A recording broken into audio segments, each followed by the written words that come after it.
नरेश मीणा और हनुमान बेनीवाल ने दिया तीसरा मोर्चा बनाने का सीधा संकेत। तीसरे मोर्चे से राजस्थान में कांग्रेस पार्टी को हो सकता है बहुत भारी नुकसान। राजस्थान में जैसे जैसे 2028 का चुनाव नजदीक आ रहा है, वैसे वैसे ही कांग्रेस पार्टी की मुश्किलें बढ़ती हुई नजर आ रही है, क्योंकि अब नरेश मीणा और हनुमान बेनीवाल का 2028 में तीसरे मोर्चे के रूप में चुनाव लड़ना लगभग तय है। इसलिए जितना जल्दी हो सके कांग्रेस पार्टी को नरेश मीणा की शर्तें मानकर उनको पार्टी में शामिल कर लेना चाहिए, क्योंकि दिन प्रतिदिन नरेश मीणा का कद बढ़ता ही जा रहा है, जो कांग्रेस के लिए भविष्य में दिक्कतें पैदा कर सकता है।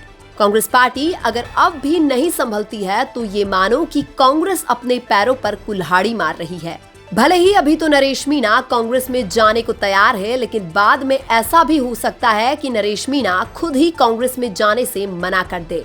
उधर हनुमान बेनीवाल भी चाहेंगे कि नरेश मीणा के साथ मिलकर 2028 का चुनाव लड़े, क्योंकि हनुमान बेनीवाल राजस्थान में पिछले 2 विधानसभा चुनाव अकेले के दम पर लड़े हैं, जिनमें उनको कुछ खास सफलता नहीं मिली है। इसलिए हनुमान बेनीवाल चाहेंगे कि नरेश मीणा 2028 में उनके साथ मिलकर चुनाव लड़े, ताकि राजस्थान में एक मजबूत तीसरा मोर्चा बन सके। पश्चिमी राजस्थान में हनुमान बेनीवाल और पूर्वी राजस्थान में नरेश मीणा के पास बड़ा वोट बैंक है। इसके अलावा नरेश मीणा का हाड़ौती क्षेत्र में भी अच्छा खासा प्रभाव है। हाड़ौती क्षेत्र में नरेश मीणा का इतना क्रेज है कि वो बड़े बड़े नेताओं की राजनीति खत्म करने की ताकत भी रखते हैं। हाड़ौती क्षेत्र में नरेश मीणा वसुंधरा राजे, ओम बिरला और प्रमोद जैन भाया जैसे बड़े नेताओं से सीधी टक्कर लेते हुए नजर आते हैं, क्योंकि हाड़ौती क्षेत्र में गिने चुने नेताओं का एकाधिकार है जो जनता को पसंद नहीं है, और ना ही वो लोग जनता के हक की बात करते हैं। उधर नरेश मीणा जनता के हकों के लिए ही उन ताकतवर नेताओं से भिड़ जाते हैं जिनके नाम से भी लोगों को डर लगता है। नरेश मीणा निर्दलीय उम्मीदवार के रूप में 3 विधानसभा चुनाव लड़ चुके हैं और हर चुनाव के बाद उनका कद बढ़ा है। नरेश मीणा जो 3 निर्दलीय चुनाव लड़े हैं, उन तीनों चुनाव में जितने वोट कांग्रेस को मिले हैं, उससे ज्यादा वोट तो अकेले नरेश मीणा को मिले हैं। यानी कि नरेश मीणा अकेले भी हाड़ौती में कांग्रेस बीजेपी को बराबर की टक्कर दे सकते हैं, और अगर हनुमान बेनीवाल और नरेश मीणा मिल गए तो इनकी ताकत भी 2 गुना हो जाएगी, जिससे 2028 में कई सीटों पर समीकरण बिगड़ेंगे। अंततः चुनाव में भी हनुमान बेनीवाल ने नरेश मीणा का खुलकर समर्थन किया था और हेलीकॉप्टर से प्रचार करने अंता भी आए थे। हनुमान बेनीवाल और नरेश मीणा की विचारधारा काफी मिलती जुलती है और इनके काफी समर्थक कॉमन भी हैं। नरेश मीणा भगत सिंह सेना की स्थापना कर चुके हैं और हो सकता है उनकी नई पार्टी का नाम भी भगत सिंह सेना ही हो। उधर हनुमान बेनीवाल 2018 में ही राष्ट्रीय लोकतांत्रिक पार्टी की स्थापना कर चुके हैं। जिस तरह से हनुमान बेनीवाल को हराने के लिए खीवसर के उपचुनाव में कांग्रेस बीजेपी एक हो गई थी, उसी प्रकार से नरेश मीणा को हराने के लिए देवली उनियारा के उपचुनाव में भी कांग्रेस बीजेपी एक हो गई थी। यानी कि जहां कांग्रेस बीजेपी के सामने जनता की लड़ाई लड़ने वाला कोई तीसरा खड़ा हो जाता है, तो कांग्रेस बीजेपी एक हो जाती है। राजस्थान के युवाओं को भी हनुमान बेनीवाल और नरेश मीणा जैसे दबंग नेता ही पसंद आते हैं, जो जनता के लिए मर मिटने को तैयार रहते हैं। पिछले दिनों एक मंच पर भी नरेश मीणा और हनुमान बेनीवाल साथ साथ दिखाई दिए थे। वहां पर भी तीसरे मोर्चे की चर्चा जोरों शोरों से हुई थी। सोशल मीडिया पर हनुमान बेनीवाल और नरेश मीणा जैसे नेताओं की बहुत ही तगड़ी फैन फॉलोइंग है।